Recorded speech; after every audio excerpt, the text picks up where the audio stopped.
Une anecdote qui a beaucoup fait rire Anne-Elisabeth Lemoine et ses chroniqueurs. Sur le plateau de C'est à vous, mercredi 16 mars 2022, Karine Viard a évoqué sa carrière et la vis que sa grand-mère avait sur cette dernière.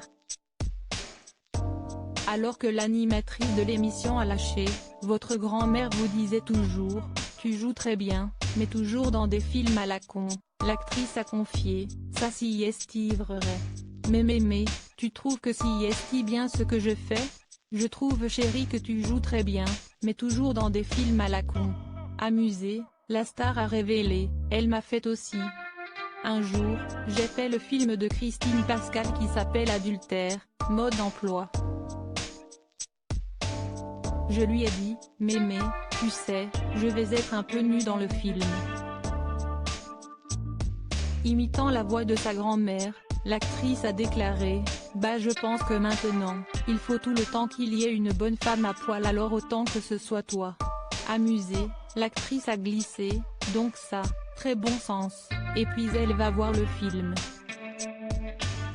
Alors je lui dis, ça t'a plu? Oui, c'était bien, t'es sûr? Ça ne t'a pas choqué? Bah non, pourquoi?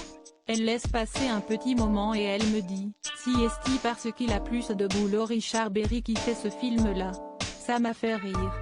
Face à Anne-Elisabeth Lemoine, Karine Viard a indiqué que sa grand-mère aurait préféré la voir en princesse. Là, je vais faire Madame de Sévigné alors j'aurai une petite pensée pour elle, a-t-elle confié.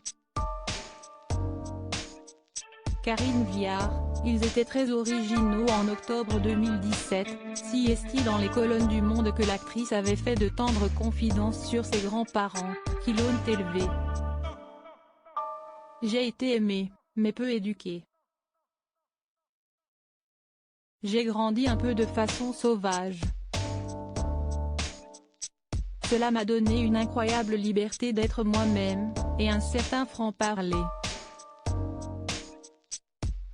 Je n'étais pas pour y gâter, parce que je vivais au quotidien avec eux, mais disons qu'ils n'avaient pas les mêmes rêves, les mêmes projections, les mêmes exigences que des parents envers leurs enfants.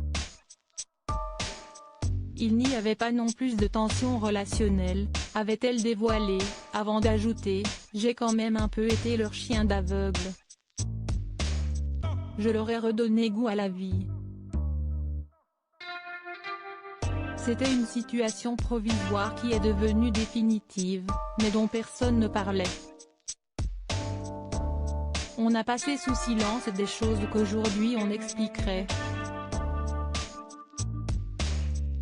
Je m'entendais hyper bien avec eux, je rigolais beaucoup, ils étaient très originaux.